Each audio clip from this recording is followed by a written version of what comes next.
anatomio-política, en el sentido que es la política que actúa disciplinando los cuerpos, que es lo que decías tú, y disciplinando los cuerpos en un espacio. Pero luego lo que sería más estrictamente la biopolítica sería la administración, digamos, de la vida, pero a partir, digamos, de un cierto margen, digamos, de libertad. Es decir, la gubernamentalidad, desde el punto de vista de Foucault, implica un grado, digamos, de libertad de los ciudadanos. Porque el poder, y aquí llegamos a la definición que finalmente hará, digamos, Foucault de poder, después de trabajarlo todos estos años, el poder es gobernar la conducta del otro. O sea, el poder es una acción sobre otra acción. Yo tengo poder sobre alguien en la medida que decido lo que va a hacer y que el otro lo hace. Por lo tanto, a ver, la violencia puede estar presente, pero el poder no es violencia porque claro, la violencia se ejerce sobre alguien pasivo, podríamos decir, ¿no? Entonces, ¿qué es lo que pasa? Que la gubernamentalidad neoliberal, que empezará, digamos, a partir sobre todo del siglo XIX, presupondrá que el otro tiene libertad. Y de hecho el otro la tendrá. Entonces el problema es cómo hacer que el otro haga lo que nosotros le decimos. Y entonces lo que empieza a funcionar son las estadísticas. Es decir, vamos a ver, hasta un 5% de delincuencia, hasta un 5% de tal, es aceptable. Justamente, hay tolerancia, ¿no? exacto. Digamos, es normal, se normaliza. Bueno, exacto, sí, se normaliza. Entonces, no es tanto, digamos, actuar sobre los cuerpos, aunque ya te digo que no hay que entender esto mecánicamente porque, vamos a ver, el poder soberano se puede mantener y se puede mantener en algunos lugares, el poder disciplinario también.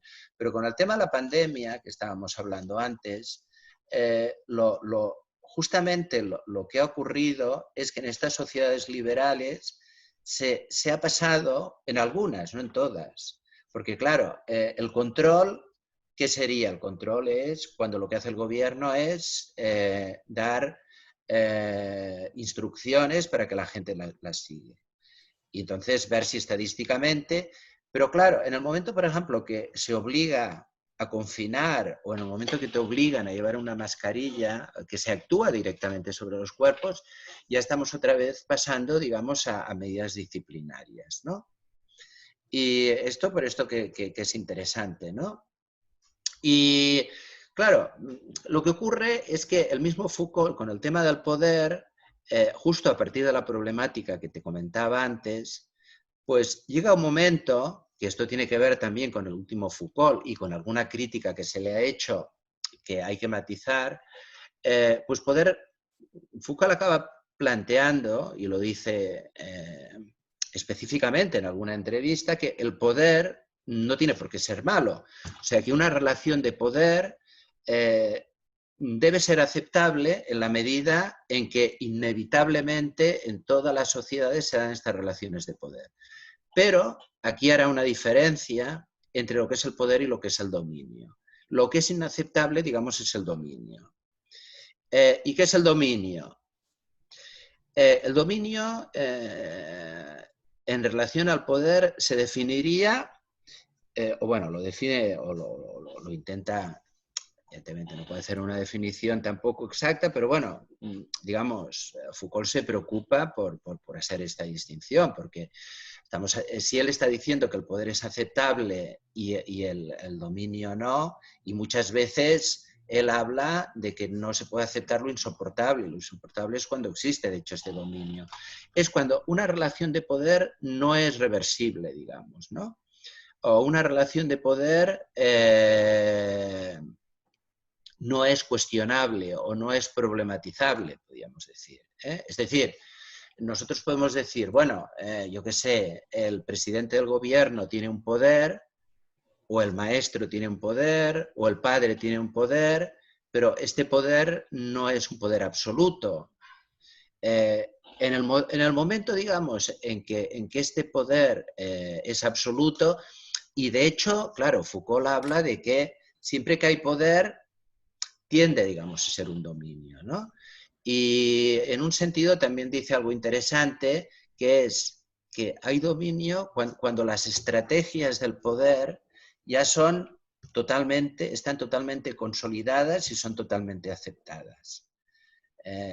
Y esto, claro, es lo que hace que muchas veces, o en algunas ocasiones, se diga bueno, que el último Foucault, de hecho, de alguna manera renuncia a todo como el elemento crítico y subversivo que había tenido hasta el año 76, y planteará, por ejemplo, que de esto ya hablaremos después, como un sujeto que no será sujetado, o sea, de alguna manera reivindicará un posible sujeto, que esto ya digo que después ya entraremos, y por otro lado se acusará incluso a Foucault de liberal o neoliberal, ¿no? Desde el punto de vista de que, bueno, pues Foucault acaba diciendo que, bueno, que si el poder es aceptable, si no se convierte en dominio, si las sociedades liberales son las que implican la libertad del otro, pues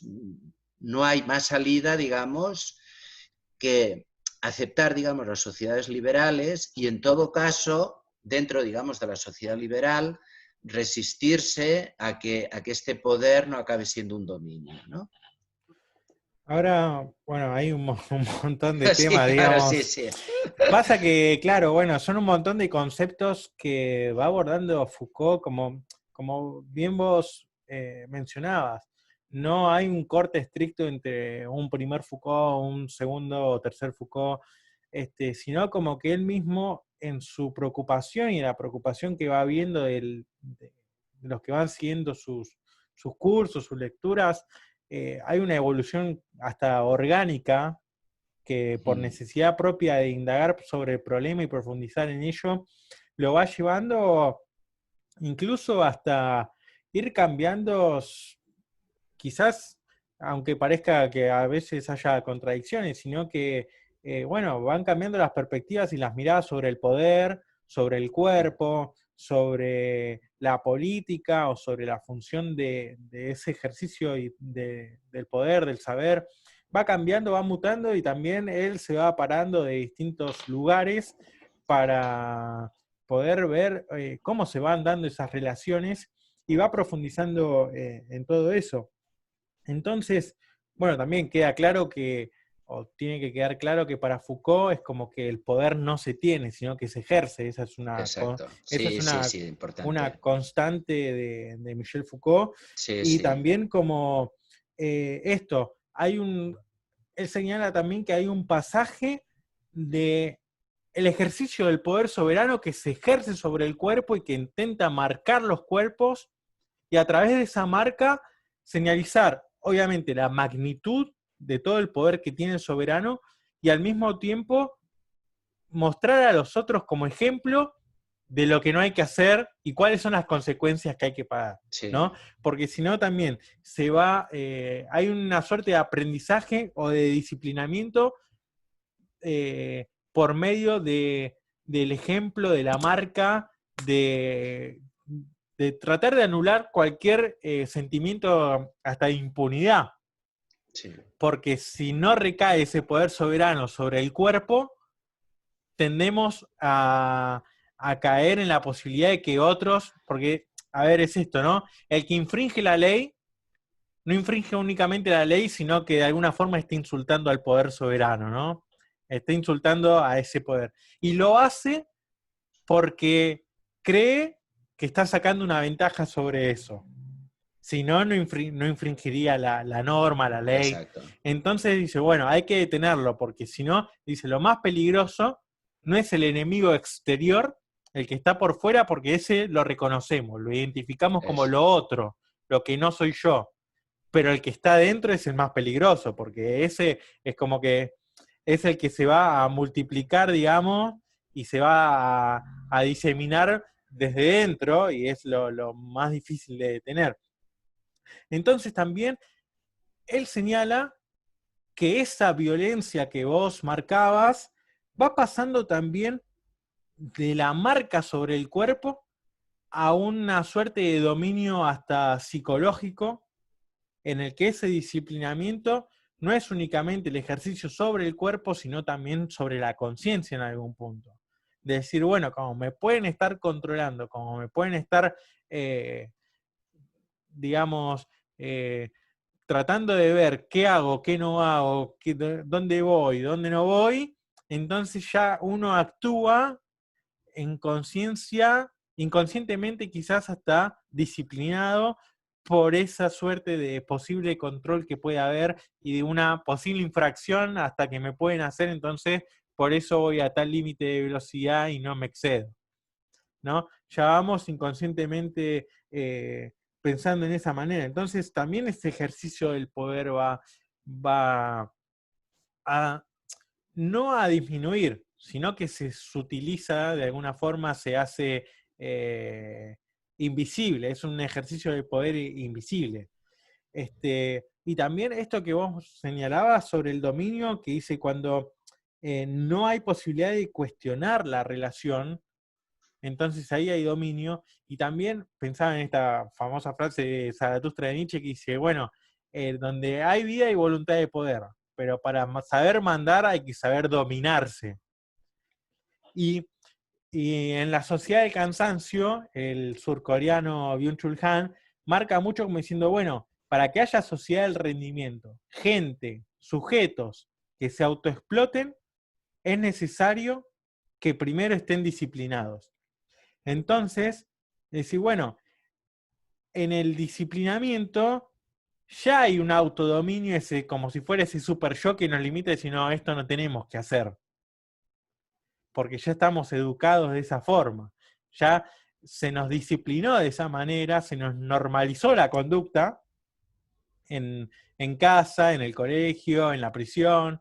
Entonces ya respondemos a ciertas actitudes y cuando uno quiere de alguna forma salirse de ese límite, ya enseguida nos apartamos o lo señalamos como diciendo, ese fue él y no fui yo, como para desprendernos de eso.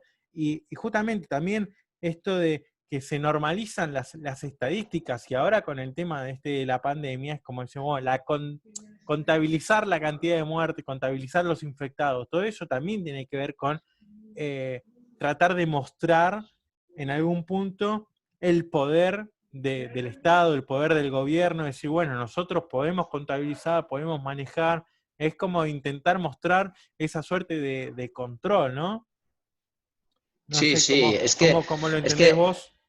es que fíjate que el curso que te comentaba antes, que es el primero que da el 76, 77, que es seguridad, población, territorio, fíjate que las tres palabras da la clave. Primero, el problema es la seguridad. O sea, el problema del Estado es la seguridad y lo plantea en términos de seguridad. Vamos a ver, Foucault habla del nacimiento en el siglo XVIII, creo, de la policía, pero la policía no nace originariamente como cuestión también de orden público, sino también como la que garantiza la sanidad pública. O sea, es el tema de la seguridad, es el tema clave, digamos, de las sociedades de control. Y para garantizar la población, la seguridad a la población, hay que controlar la población. O sea, sustituimos los cuerpos por la población y por esto, a partir de aquí, y hay de hecho un autor inglés muy, muy interesante que se llama Ian Atkins, que ha estudiado mucho la aparición de la estadística a partir del Estado moderno. Por lo tanto, el problema son las estadísticas, la seguridad de la población. Es decir, si la delincuencia llega al 5%, es aceptable. Si se pasa, entonces ya no es aceptable. Pero fíjate que lo que decías tú del control y del autocontrol, aquí hay toda una problemática muy interesante que es la que abordará Foucault, de hecho, en los cursos posteriores a los dos que te he dicho, ¿no? Los cursos que serán a partir del año 78, me parece, que son el gobierno de los vivos, subjetividad de verdad, sobre todo estos dos. Porque en estos dos, lo que hará Foucault es interesarse por algo que no se había interesado, por una época, porque Foucault básicamente, la mayoría, digamos, de sus trabajos son pues, la época del nacimiento, el barroco, el nacimiento de la modernidad, pero aquí se interesa, digamos, por la primera época del cristianismo, porque Foucault se da cuenta que para el tema también del control y sobre todo para el tema de la autodisciplina, hay un mecanismo, hay una forma, digamos, de poder, que este es un concepto, yo creo que es muy potente, que es la cuestión, digamos, del poder pastoral. O sea, el tema del poder pastoral, que sobre todo también en el curso este de seguridad, población, territorio, lo empieza a elaborar, poder pastoral es algo que aparece en el cristianismo y que no tiene nada que ver con lo que serían las raíces griegas o romanas, digamos, de la sociedad occidental, europea, ¿no? Que viene más bien pues, de sociedades como el judaísmo, incluso en Egipto había aparecido, que es lo que él llama la figura del pastor, que sería como el sacerdote, el que dice, el que trata el rebaño en conjunto y el que trata individualmente a cada miembro del rebaño para salvarlo. Justamente en la época medieval, que decíamos, bueno, es que el poder político lo único que hace es preocuparse, digamos, porque la gente, bueno, tú mismo lo has dicho antes, ¿no? El soberano porque la gente cumpla y si no cumple, castigos ejemplares. Pero claro, ¿quién controla la vida? La vida la controla la Iglesia y es el poder pastoral, digamos, de la Iglesia. Son como dos poderes y aquí evidentemente lo que hace falta, un mecanismo fundamental, que es el que analizará Foucault en estos cursos, es lo que llama él los actos de verdad, la confesión. La gente tiene que decir la verdad. Y aquí, porque lo que le preocupa justamente aquí a Foucault es el gobierno de las almas, o gobierno, digamos, de las almas o de las mentes. Porque esto es lo que tiene que gobernar la sociedad liberal. Es decir, si no imponemos disciplinariamente lo que se tiene que hacer, la gente sí o sí lo tiene que hacer también. O sea, esto no quiere decir que cada uno haga lo que considera correcto. Entonces lo que hay que hacer es gobernar, digamos, las almas. Y para esto retrocede Foucault a la primera época, digamos, del cristianismo, donde analiza lo que él llama regímenes de verdad y la obligación de la gente de hacer actos de verdad, es decir, de confesarse, ¿no? Y esto, evidentemente, es un mecanismo importantísimo, digamos, de control. Pero, ¿qué es lo que pasa con el poder pastoral? Te puedo hacer ahí Sí, un... no, perdona, sí. Estaba revisando el texto del Anticristo, ¿no? Y dice, bueno, cómo el sacerdote abusa del nombre de Dios, hace todo un estado de cosas en que el sacerdote determina el valor de las cosas y en eso lo llama el reino de Dios y después Exacto. a los medios con los que los va a manipular ese valor, dice, lo llama la voluntad de Dios, ¿no? Y todo un frío Exacto. Sí, sí, cinismo y todo el sí. tema, cómo va jugando. El tema del sacerdote dice, todo lo que desnaturaliza, el sacerdote dice que lo santifica. Exacto. Sí, sí, O sea, en este caso, un gran lector es sí. increíble, ¿no? Como ve todo este juego. eh, Sí, que esto, perdona, que hago un pequeño paréntesis, es curioso porque Foucault habla, digamos, de la gran influencia que tuvo Nietzsche sobre él, ¿no? Y claro, la lectura de Nietzsche, que bueno, no es que sea tampoco muy tardía, pero tampoco es una lectura que Foucault haga, digamos, ya lo hace un poco a los años 60 o así. Es curioso porque, claro, por una parte yo pensaba que le venía más bien de una línea de influencia que tuvo, que es Bataille y Blanchot y todo esto, pero en una entrevista lo que dice Foucault es que cuando entendió realmente a Nietzsche fue a través, digamos, de Heidegger. Es decir, que la lectura de Heidegger y los escritos de Heidegger sobre Nietzsche es el que de alguna manera le estimuló a hacer la lectura realmente provechosa, digamos, de Nietzsche, ¿no? Vale, esto solo un poco era sí, sí, digamos, sí. una curiosidad, pero bueno, siguiendo con lo que dices, evidentemente, todo esto, digamos, tiene una Hay un influencia, texto, ¿no? digamos. De obrar mal, decir la verdad, una cosa así que tiene, ¿no? Sí, Y sí, todo, sí, como la creación también de la culpa con el pecado, sí, con todo, hay una sí. manipulación y un sometimiento, es disciplinar. Exacto, exacto.